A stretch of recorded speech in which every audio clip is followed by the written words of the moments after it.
Ya, Detasemen Khusus 88 Anti Teror Polri menduga ada sekitar 20.000 lebih kotak amal dari Yayasan Abdurrahman bin Auf yang menjadi sumber pendanaan kelompok teroris Jamaah Islamiyah. Kotak amal itu tersebar di 7 provinsi di 12 wilayah yang berbeda. Lantas bagaimana masyarakat bisa beramal dengan aman dan yakin agar dana yang mereka keluarkan secara sukarela tidak disalahgunakan untuk kegiatan terorisme? Untuk membahasnya sudah bergabung bersama saya Fuad Nasar, Sekretaris Ditjen Bimas Islam Kementerian Agama, kemudian ada Brigjen Pol Rusdi Hartono, Karopenmas Divisi Humas Polri, lalu ada Bukhori Yusuf, anggota Komisi 8 DPR RI dari fraksi PKS. Selamat malam Bapak-Bapak, Assalamualaikum. Waalaikumsalam warahmatullahi wabarakatuh. Selamat malam juga Pak Rusdi Harto, Pak Bukhori. Ya, saya ke Pak Rusdi dulu. Pak Rusdi, 20.000 lebih kotak amal disebut sebagai sumber pendanaan kegiatan terorisme. Ini dari yayasan yang legal atau ilegal atau terdaftar? Sebetulnya dari yayasan yang ilegal atau ilegal, Pak Rusdi? Dapat kami jelaskan di sini, ya, memang kami mengamankan sekitar 20.248 kotak amal yang ini dikelola oleh Yayasan Abdurrahman bin Auf. Yayasan ini mendapat juga surat keputusan dari Kementerian Hukum dan HAM, kemudian juga surat keputusan dari Kementerian Agama, dan juga mendapat izin dari Badan Amil Zakat Nasional. Oke. Kita amankan lebih kurang tadi 20.248 di 12 lokasi yang berbeda. Itu Jakarta, Lampung, Surabaya, Malang, kemudian di daerah Jawa Tengah, Semarang, Yogyakarta, Panggung, kemudian juga Sumatera Utara, Solo, Pati, kemudian Magetan dan Ambon. Itu 12 lokasi yang kita temukan kotak amal bermasalah ini. Oke. Mbak Eva. Pak Rusdi, dari mana kemudian bisa diketahui bahwa kotak amal yang kemudian dikumpulkan oleh Yayasan Abdurrahman tadi itu memang digunakan untuk kegiatan terorisme? Ini merupakan rangkaian ya dari kegiatan Densus 88 menangkap 23 tersangka teroris itu. Ya, dari pendalaman 23 orang ini kita mendapatkan informasi dari mana saja pendanaan dari organisasi Jamaah Islamiyah ini. Berdasarkan pengakuan dari 23 tersangka yang kita periksa, mereka mengakui dan kita mendapatkan informasi salah satu sumber pendanaan kelompok Jamaah Islamiyah ini berasal dari kegiatan yang dikelola oleh Yayasan Abdurrahman bin Auf. Oke. Salah satunya dengan cara menempatkan kotak-kotak amal seperti ini. Itu sudah berapa lama, Pak Rusdi, dilakukan? Berdasarkan informasi yang kita dapat, kegiatan ini sudah cukup lama, tetapi yang masif ini 2 tahun ke belakang. Ya, ini sekitar sampai 20.000 lebih ini 2 tahun ke belakang. Seperti itu. Oke, berapa banyak dana yang dikumpulkan dari kotak amal ini? Ini cukup banyak. Ini puluhan juta ya tiap bulannya bisa dikumpulkan dari kotak amal itu. Hanya memang untuk menjaga legalitas dari kotak amal ini, tiap per semester melaporkan kepada Badan Amil Zakat Nasional. Sehingga betul-betul tersamar bahwa kegiatan-kegiatan kotak amal ini seakan-akan legal dan dipergunakan sesuai dengan peruntukan yang telah mereka samarkan seperti itu, Mbak Eva. Oke, sekarang saya ke Pak Fuad. Pak Fuad, sejauh mana Kementerian Agama mengetahui ada praktek pengumpulan uang dari kotak amal yang kemudian digunakan untuk kegiatan terorisme? Iya, kami pertama kali mendapat informasi dari Kepolisian Negara Republik Indonesia yang menemukan ada dugaan seperti yang disampaikan oleh Pak Rusdi Harto ya, dan juga dari bapak yang lainnya. Kami melihat ini tentu ini sesuatu yang perlu kita dalami lebih jauh karena pada prinsipnya setiap dana zakat, infak, sedekah yang dihimpun dan oleh setiap lembaga amil zakat itu wajib disalurkan kepada mustahik yang berhak sesuai dengan ketentuan syariah. Betul. Dan itu sudah jelas ya di dalam Al-Quran itu ada 8 asnaf yang berhak menerima zakat.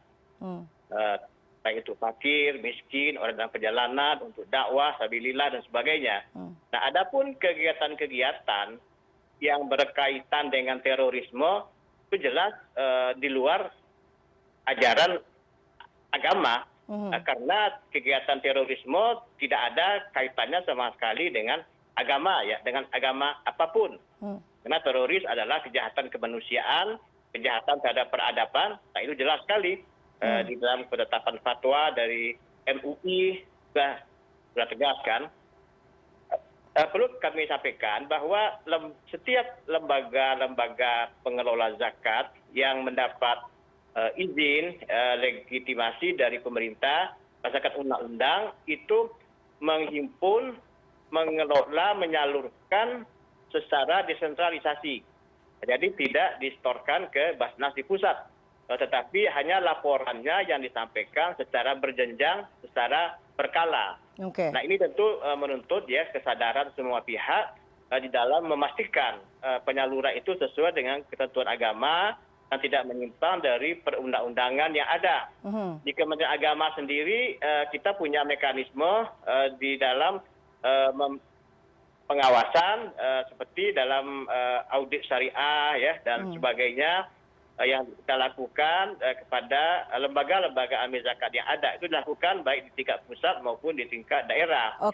Ada lembaga-lembaga amil zakat itu melakukan aktivitas yang retail, ini memang yang perlu kita dalami lebih jauh. Tapi secara umum ini memang tidak.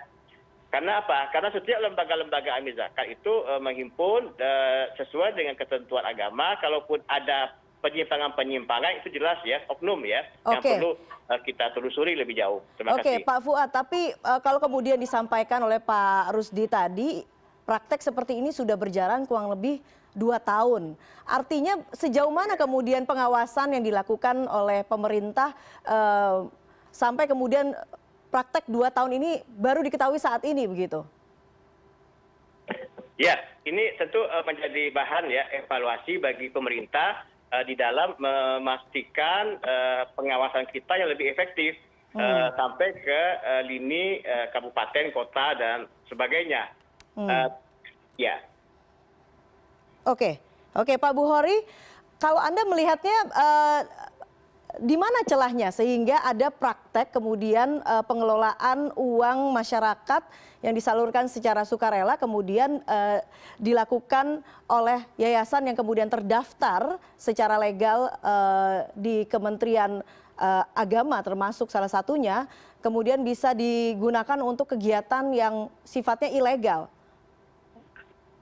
Jadi Assalamualaikum, selamat malam untuk semuanya. Waalaikumsalam warahmatullahi wabarakatuh. Pertama sebelum saya menjawab pertanyaan Mbak Itar, saya ingin flashback sedikit ya, bahwa saya kira semua kita termasuk saya dan juga partai saya tidak menyetujui adanya tindakan terorisme. Itu sudah mutafak alaih lah kalau dalam bahasa agama itu, disepakati semua. Sehingga saya berharap ketika kritik-kritik yang tajam itu jangan sampai nanti dimaknai, oh fulan cenderung ini dan cenderung itu. Ini yang pertama, saya ingin tegaskan. Yang kedua, kalau tadi praktek kotak amal itu dianggap sebagai sumber pendanaan yang sangat kuat ya untuk jamaah Islamiyah, untuk gerakan-gerakan terorisme. Kita tahu gerakan terorisme ini sudah sangat lama. Dan apalagi ketika dihubungkan dengan bom Bali yang pertama, lalu bom yang ada di Ritz-Carlton, lalu kemudian yang ada di Tamrin, dan seterusnya itu Tete Bengek. Itu semuanya tidak kurang dari 14 tahun. Nah kalau kemudian 14 tahun itu salah satu pendanaannya melalui kotak amal, maka saya agak bertanya-tanya tadi kata Pak Brigjen Rusdi, marak baru 2 tahun yang terakhir. Ini yang pertama. Jadi di mana letak kekuatan kotak amal ini? Yang kedua, kalau kemudian dikatakan ini kotak amal ini baru, maka kemudian jumlahnya mesti tidak besar. Kalau tidak besar dong, berarti dia tidak akan bisa menjadi sumber pendanaan. Dan yang ketiga, menyebut kotak amal ini menurut saya rancu dan akan bisa membuat bias. Ketika orang mengatakan kotak amal, sudah di kepala orang Islam itu ya kotak amal yang ada di masjid, di musola, atau kemudian belakangan ada di beberapa warung, toko, rumah makan, supermarket, dan seterusnya. Tetapi aslinya kotak amal itu yang pertama kali, yang mengerit pertama kali masjid dan musola. Karena itu menyebutkan kalimat atau nomenklatur atau diksi kotak amal itu saya mengkhawatirkan akan bisa menimbulkan bias di tengah-tengah masyarakat. Sehingga membuat orang ketika yang mestinya mau beramal, ya hanya sekedar Rp5.000, Rp2.000, tapi sudah bertanya-tanya gitu. Kenapa? Karena kalau Rp5.000 itu kemudian dikaitkan dengan terorisme, pasti nggak mau. Saya secara pribadi saja misalnya, ketika ada di perempatan lampu merah, lalu ada anak-anak minta, saya sengaja menutup mata dengan hati yang sangat pedih. Saya tidak kasih. Dalam kaitan apa? Karena mendidik kepada anak ini. Dan negara bertanggung jawab. Tetapi kalau orang itu adalah dewasa, layak memang dia tidak berkemampuan, kita kasih. Tapi untuk anak-anak secara pribadi tidak. Ini artinya ada kaitannya bahwa kotak amal itu ada kaitannya dengan amal sedekah. Nah, kalau kemudian amal sedekah yang kecil saja ini bisa diakibatkan pemberitaan yang bias, dan ini mengakibatkan cara pikir orang kemudian berubah, lalu kemudian umat Islam akhirnya tidak mau beramal, susah. Umat kita ini beramal susah, sudah ada beramal, lalu kemudian menggunakan hal seperti itu. Saya kira ini juga perlu dikoreksi. Nah, yang berikutnya, bahwa sebagaimana kita ketahui, kotak amal dari manapun, kotak amal untuk siapapun, sepanjang untuk kemanusiaan, apakah itu terkait dengan anak-anak, terkait dengan orang tua, orang renta, apakah dia itu adalah orang baik, apakah dia itu orang jahat, apakah dia itu orang buruk, orang beramal soleh mau tidak, sepanjang dia manusia, di saat sisi kemanusiaannya terancam, dia berhak untuk mendapatkan itu. Jadi oleh karena itu saya perlu mengkritisi ini. Jadi yang menjadi pertanyaan saya adalah, kalau kemudian kotak amal itu adalah backbone daripada pendanaan terorisme, terorisme sudah ada, harusnya sudah ada sejak dari awal dong, bukan kemudian sekarang saja gitu. Nah, kalau kemudian sekarang, kenapa kemudian baru dimunculkan? Kalau sudah lama, kenapa baru dimunculkan sekarang? Nah, ini kan kemudian menjadi bias. Saya minta penjelasan kepada Pak Rusdi, supaya berapa sih yang dikatakan tadi 20.000 sekian kotak amal itu, berapa yang dikolek dari sana? Berapa penemuan yang dilakukan oleh Densus 88 itu, sampai kemudian menyebabkan kotak amal ini menjadi dianggap sebagai pendanaan terorisme. Gitu. Saya yakin tidak demikian halnya. Karena kotak amal ini bias nanti. Saya mungkin membenarkan ada beberapa kotak amal yang memang patut dicermati. Misalnya ketika saya masuk ke supermarket, di situ kembalian itu ini nggak besar, tidak sampai Rp1.000, tetapi kemudian didonasikan. Pertanyaan saya, donasi untuk siapa, untuk apa? Seringkali saya melihat donasi ini tidak lembaga yang sangat jelas. Itu juga merupakan salah satu bagian. Dan tadi yang ditampilkan beberapa kotak amal tadi itu, salah satu yang dikelola oleh Abdurrahman bin Auf misalnya, bagaimana tadi saya saksikan, itu saya kira juga memang perlu dicermati. Boleh jadi tidak semuanya dipakai untuk kegiatan terorisme. Mungkin untuk anak-anak mereka yang selama ini di masyarakat itu mungkin sudah mendapatkan sebuah satu stigma yang buruk, sehingga tidak bisa melakukan apa-apa. Yang mereka tidak berdosa, mereka tidak bersalah. Yang bersalah itu adalah misalnya tetangganya, atau kakeknya, atau bapaknya misalnya. anak ini kan tidak bersalah. Oke. Karena itu mereka berhak mendapatkan penghidupan. Nah, kalau kemudian itu dilakukan di generalisasi, tidak kemudian diberikan yang rinci, saya kira itu juga melanggar terhadap hak warga negara untuk mendapatkan penghidupan. Demikian, Mbak. Baik, Pak Buhori. Pak Rusdi, saya minta jawaban dari Anda. Pertanyaan Pak Buhori tadi, seberapa signifikan sebetulnya kotak amal ini sehingga sampai disebutkan sebagai pendanaan terorisme, karena dampaknya kemudian menimbulkan bias. Tapi kita harus jeda dulu, kita akan lanjutkan setelah pariwara berikut ini. CNN Indonesia Prime News segera kembali.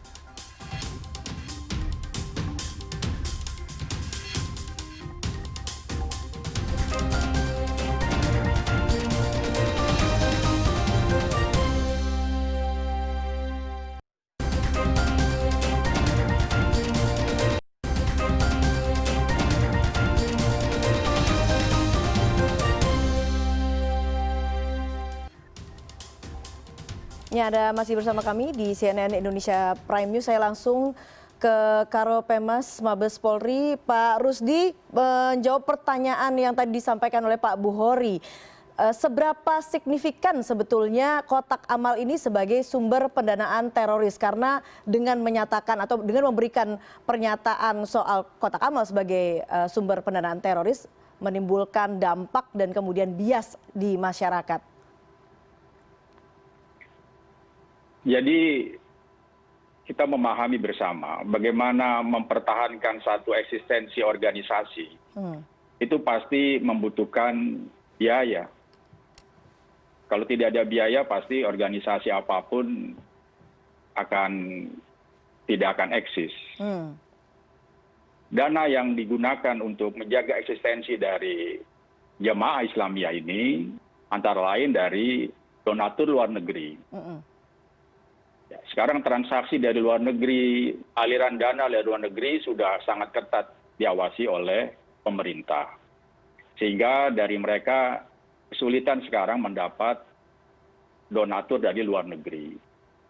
Kemudian juga mereka mengelola pendanaan dari iuran dari masing-masing jemaah Islamiyah ini. Lebih kurang 5% bagi yang telah mendapatkan pekerjaan.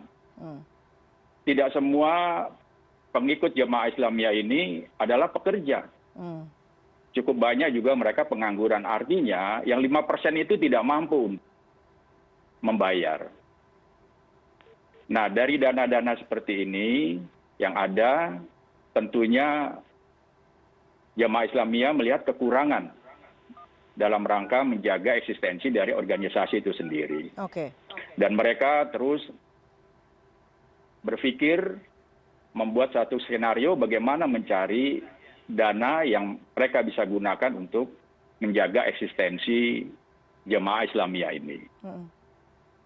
Sehingga muncul ide kotak amal tersebut, ya, yang memang dikelola oleh satu yayasan yang telah kita ketahui bersama, dan berdasarkan pemeriksaan dari kasus terakhir 23 orang itu, kita amankan ketua yayasan, sekretaris, dan juga pengelola dana kotak amal itu.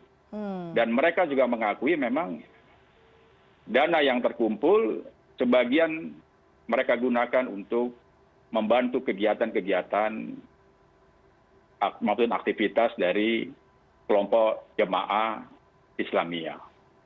Jadi sedikit banyaknya apa yang mereka ambil dari kotak amal itu memberikan sumbangan yang cukup besar dalam menjaga eksistensi daripada jaringan jemaah Islamiyah. Seperti itu, Mbak Eva. Oke, artinya sudah ada permintaan keterangan begitu ya dari pengelola Yayasan Abdurrahman ini, dan mereka mengakui bahwa kegiatan atau uang yang mereka kumpulkan ini digunakan untuk kegiatan terorisme, begitu Pak Rusdi?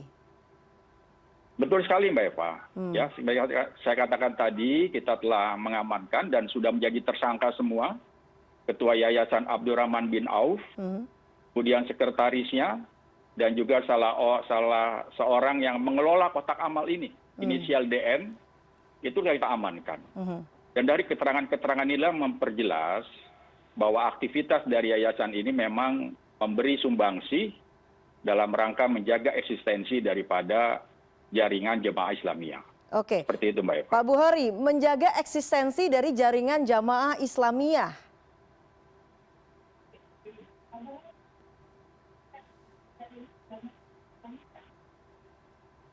Pak Buhori?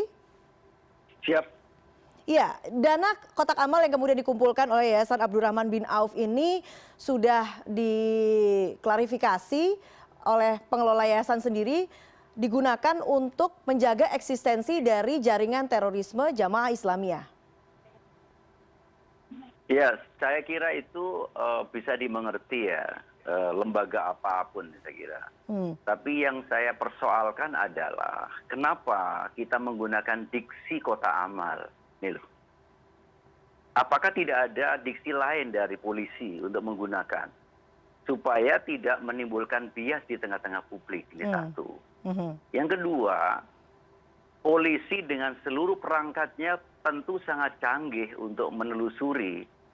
Jadi ibaratnya gini, ada jarum jatuh di tengah-tengah sampah, itu polisi bisa menemukan. Apalagi hanya sekedar hitungan kotak amal, ini untuk apa, itu sangat-sangat mudah saya kira. Saya pengalaman di Komisi 3 ya Mbak tahu itu. Gitu. Tetapi kemudian persoalannya adalah diksi yang digunakan kotak amal, lalu kemudian tadi sebagaimana Pak Rusdi mengatakan sebagian, tidak semuanya. Jangan-jangan sebagiannya tidak besar, mungkin sebagian besarnya dipakai untuk anak-anak mereka yang memang secara kemanusiaan mereka sudah terhimpit. Karena kemudian mereka tidak bisa melakukan apa-apa, secara stigma di publik sudah tidak ada, kan mereka manusia juga. Oke. Anak-anak perlu makan, dan seterusnya. Pemerintah tidak mensuplai. Masyarakat kemudian juga mereka menghimpit, mereka menghindari. Nah, salah satu cara untuk itu. Nah, saya berharap kayak gini dibuka supaya tidak menimbulkan kesan negatif tentang apa itu kotak amal. Apa itu kemudian upaya sedekah yang dilakukan oleh umat Islam. Karena kami ini di lapangan, masyarakat di lapangan, para ustadz mubalik, memberikan dorongan masyarakat untuk beramal itu luar biasa.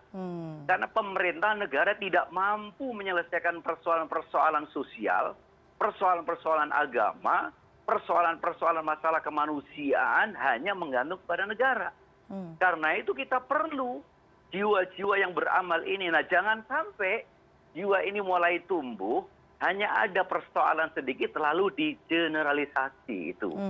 Nah, yang kedua menurut saya, bahwa ketidakdapatan sumbangan dana dari luar negeri kepada mereka itu sudah lama, puluhan tahun, bukan hanya 2 tahun ini saja gitu.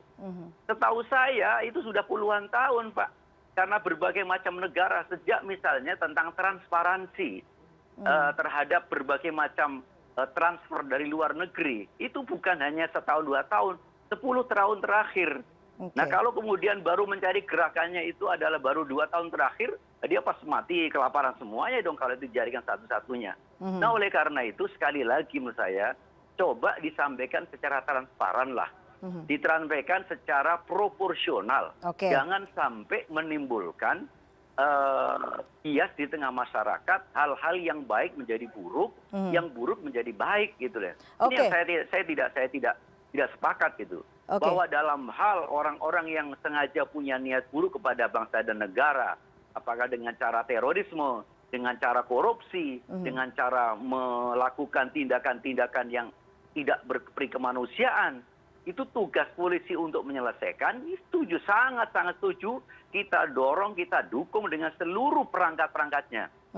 Tetapi jangan sampai di dalam menjalankan tugas ini melampaui kewenangan atau menimbulkan hal-hal yang kemudian akhirnya masyarakat menjadi berbalik stigma yang mestinya buruk menjadi baik, menjadi negatif, dan seterusnya. Demikian. Oke, saya sekarang minta tanggapan dari Pak Fuad. Pak Fuad, kalau kemudian di masyarakat akhirnya timbul kekhawatiran dengan diksi yang disampaikan bahwa kotak amal ini menjadi sumber dana dari kegiatan terorisme. Sejauh mana kemudian Kementerian Agama menanggapi kekhawatiran ini? Ya begini, Kementerian Agama mendorong agar masyarakat untuk menyalurkan zakat, infak, sedekahnya kepada lembaga-lembaga yang resmi, lembaga-lembaga yang terdaftar pada pemerintah sesuai dengan aturan perundang-undangan. Kalaupun ada dugaan-dugaan penyimpangan, itu adalah persoalan hukum dan itu tidak boleh meruntuhkan kepercayaan masyarakat secara keseluruhan terhadap pengelolaan zakat yang dilakukan oleh Badan Amil Zakat Nasional di tingkat pusat sampai ke tingkat kabupaten kota maupun juga lembaga-lembaga amil zakat ya. Ibaratnya tidak boleh tidak boleh rusak susu sebelanga hanya gara-gara nilai setitik. Dan itu memang perlu kita telusuri lebih jauh kan. Karena kalau kita tapi yayasan yang melihat kemudian praktek penempatan kotak amal di tempat-tempat umum, di supermarket, di masjid dan sebagainya, itu kan jelas kan identitas lembaganya, yayasannya dan sebagainya. Tapi Apakah yayasan itu yayasan yang disebutkan ini kan terdaftar, pada Kementerian Pak Fuad. Agama atau terdaftar kepada yayasan penerima dana-dana kemanusiaan, dana sosial dan sebagainya. Nah ini memang tugas kita bersama, tugas penegak hukum, tugas Kementerian Agama dan lembaga-lembaga amil zakat untuk memperketat pengawasan, pengendalian dan pelaporannya. Kalau kami lihat dari sisi aspek normatif sebetulnya sangat terpagari sekali ya. Kita sudah negara sudah memagari perlindungan ya terhadap dana-dana yang dihimpun oleh lembaga-lembaga pengelola zakat itu dari aspek pencatatannya, bahkan aturan mewajibkan bahwa lembaga-lembaga amil zakat itu wajib memisahkan pembukuan pencatatan antara dana zakat dengan dana infak, dana sedekah dan sebagainya, dan semua itu wajib dilaporkan, disalurkan dan dilaporkan, bahkan diaudit ya, baik audit syariah maupun audit oleh kantor akuntan publik ya. Ini juga bagian dari upaya-upaya dalam menjaga transparansi, dalam menjaga kredibilitas lembaga zakat itu sesuai dengan ketentuan agama, sesuai dengan harapan masyarakat. Karena mengelola dana zakat, infak, sedekah itu adalah mengelola harapan masyarakat, mengelola ekspektasi publik sebagai lembaga yang memang didirikan, dibina ya untuk bisa menjadi salah satu institusi yang berperan dalam penanggulangan kemiskinan dan mengatasi masalah-masalah sosial kemanusiaan di negara kita. Dan masyarakat Indonesia terkenal sebagai masyarakat di dalam World Giving Index, justru Indonesia dinobatkan sebagai negara yang paling dermawan ya di dunia. Dan karena itu kita melihat aktivitas filantropi itu tumbuh subur di negara kita. Untuk itu kita terus pelihara, kita proteksi agar tidak terjadi penyimpangan-penyimpangan. Adapun ada dugaan-dugaan seperti yang ditemukan oleh Kepolisian Republik Indonesia dan tugas kita semua, untuk Kementerian Agama juga akan melalui perangkat institusi kita di daerah juga akan melakukan melakukan pengecekan kembali terhadap lembaga-lembaga itu. Jadi kita beri kesempatan kepada mereka juga untuk menyampaikan segala detail apa kegiatan yang dilakukan, baik kegiatan outdoor maupun kegiatan yang dilakukan di dalam lingkungan organisasinya. Sejauh mana kemudian penindakan bisa dilakukan terhadap yayasan yang kemudian menyalahgunakan wewenangnya dan menyalurkan dana yang dikelolanya untuk kegiatan yang sifatnya ilegal seperti yang terjadi saat ini? Apa yang kemudian akan dilakukan oleh Kementerian Agama? Tapi dijawab setelah jeda, Pak Fuad. Kita akan kembali sesaat lagi, tetap bersama kami di CNN Indonesia Prime News.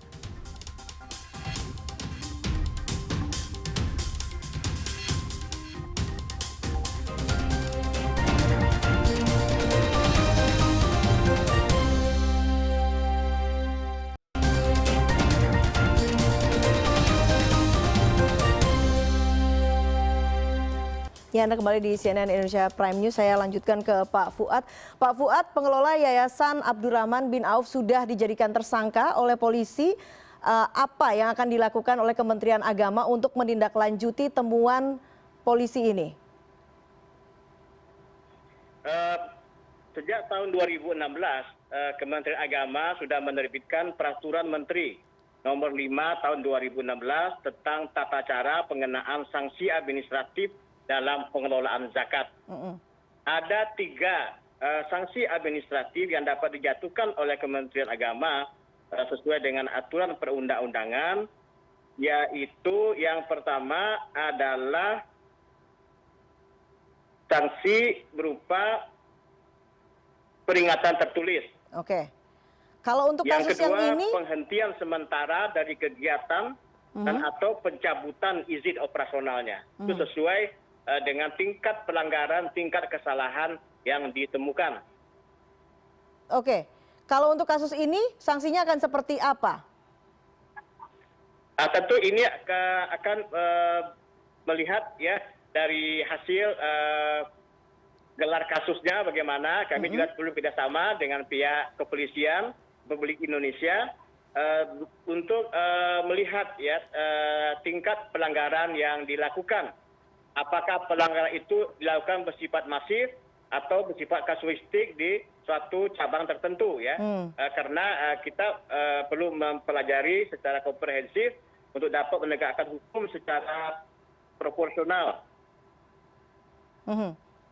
Lalu apa yang kemudian dilakukan oleh Kementerian Agama dengan adanya kasus ini? Ada kemudian dampak seperti yang tadi disampaikan oleh Pak Buhori, ada kekhawatiran begitu akan menimbulkan dampak bias dari masyarakat karena disebutkan kotak amal sebagai sumber dana dari kegiatan terorisme. Apa yang akan dilakukan oleh Kementerian Agama?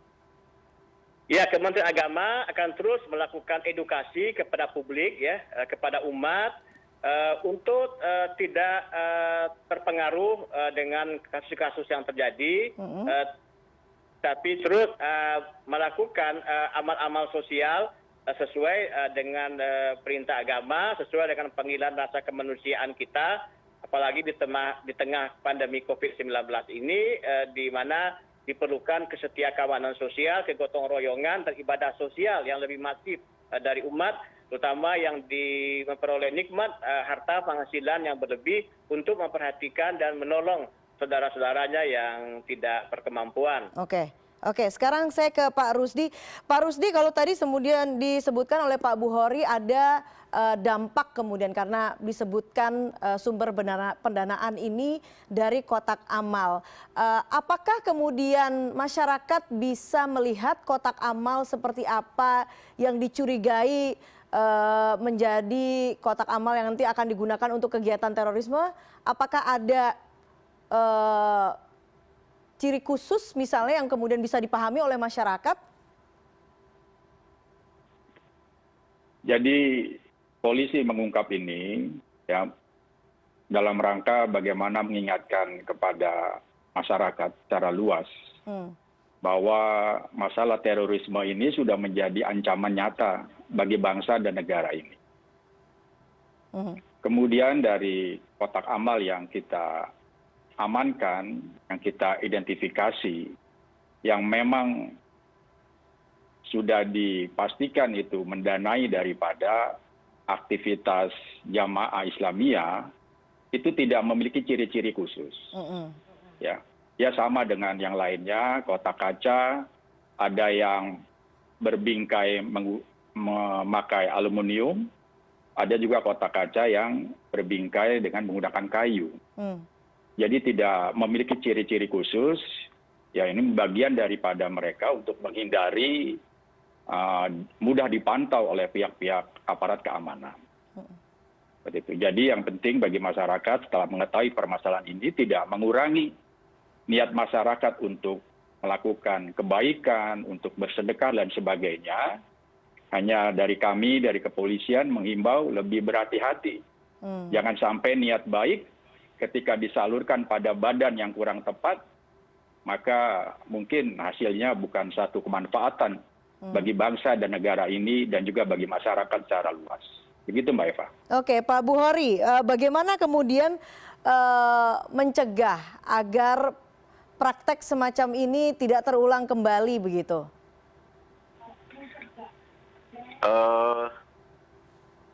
Jadi saya kira apa yang disampaikan, yang ditemukan oleh Densus 88 ini menurut saya harus diungkap secara transparan. Jadi supaya masyarakat ini jelas gamblang berapa dana sih dari 20.000 kotak yang ditengarai sejak 2 tahun terakhir. Meskipun masih banyak menimbulkan pertanyaan. Yang kedua, dari jumlah yang total itu benar-benar yang dipakai untuk kegiatan terorisme itu misalnya saya katakan kegiatan untuk membeli bahan-bahan peledak, kegiatan untuk mengurus rencana-rencana melakukan tindakan terorisme, lalu kegiatan yang dipakai untuk makan anak-anak mereka, kegiatan untuk pendidikan mereka. Mereka manusia juga loh, bukan kemudian mereka bukan manusia. Dia punya hak yang sama, karena yang berbuat satu perbuatan kesalahan itu bukan anak istri mereka yang tidak berbuat, tetapi adalah orang yang terlibat di dalam masalah peledakan itu. Jangan kemudian digeneralisasi, karena betapa banyak pengaduan melalui anggota dewan secara langsung maupun kemudian melalui lembaga lembaga seperti HAM, lalu kemudian lembaga-lembaga seperti LPSK. Ini banyak sekali korban-korban terorisme yang mereka sebenarnya tidak terlibat gitu.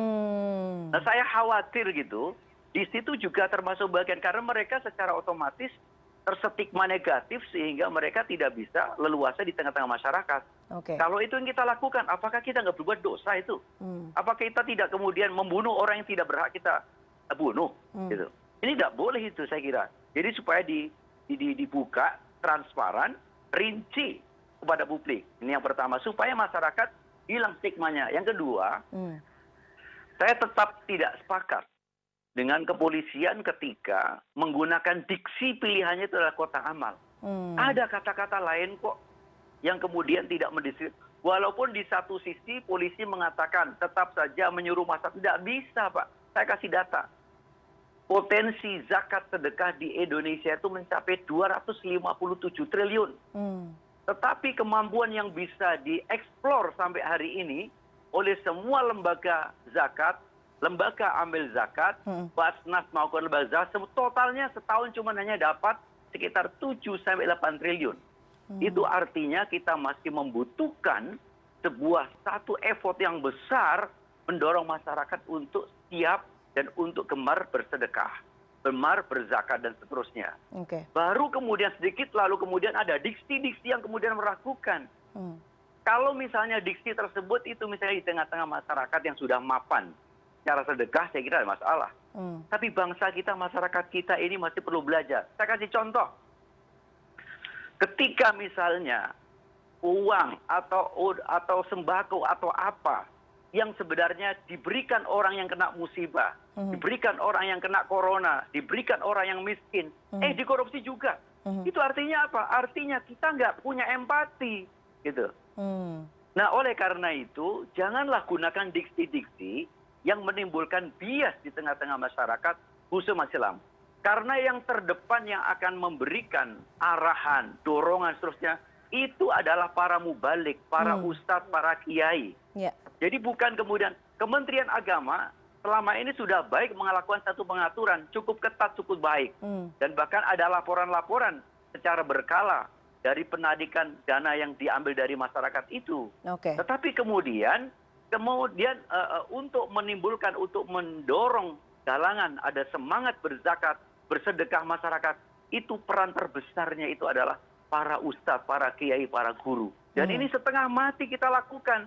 Yang malam tanpa digaji untuk mendorong. Tapi tiba-tiba kemudian ada satu peristiwa kecil yang sebenarnya angkanya nggak mampu diungkapkan. Lalu kemudian menggunakan stigma yang membahayakan menurut saya. Karena itu yang perlu diubah pertama stigmanya. Stigmanya tolong diubah itu Pak Polisi. Jangan menggunakan stigma yang kemudian bisa menimbulkan bias di tengah-tengah masyarakat. Kita tidak kemudian, semua kita tidak setuju. Kalau kemudian ada sedekah atau mengumpulkan apa saja namanya. Lalu dibuat kekerasan, dibuat terorisme, nggak setuju kita. Tetapi ketika dengan adanya kotak-kotak lalu kemudian distigmakan kotak amal, ini saya kira ini merupakan sesuatu yang perlu ditinjau kembali. Terima kasih. Terakhir Pak Rusdi, silakan menanggapi. Apakah kemudian upaya atau permintaan yang kemudian disampaikan Pak Rusdi ini bisa dilakukan? Dan juga melakukan transparansi di saat melakukan upaya untuk penyelidikan kasus ini? Baik Mbak Eva, jadi kalau pada saatnya nanti semua akan terungkap. Di pengadilan nanti akan terbuka semua. Masyarakat bisa menyaksikan, bisa mendengar apa dan bagaimana yang hubungannya dengan kotak amal ini sendiri. Pada saatnya semua akan terbuka, Mbak Eva. Baiklah. Kita akan tunggu sama-sama bagaimana jalannya proses hukum atas kasus ini dan tentunya kita berharap bahwa kasus ini bisa terungkap secara jelas sehingga masyarakat tidak kemudian bereaksi negatif atas hal ini dan masyarakat juga tidak takut untuk beramal ke depannya. Terima kasih Bapak-Bapak sudah hadir di CNN Indonesia Prime News dan CNN Indonesia Prime News akan segera kembali.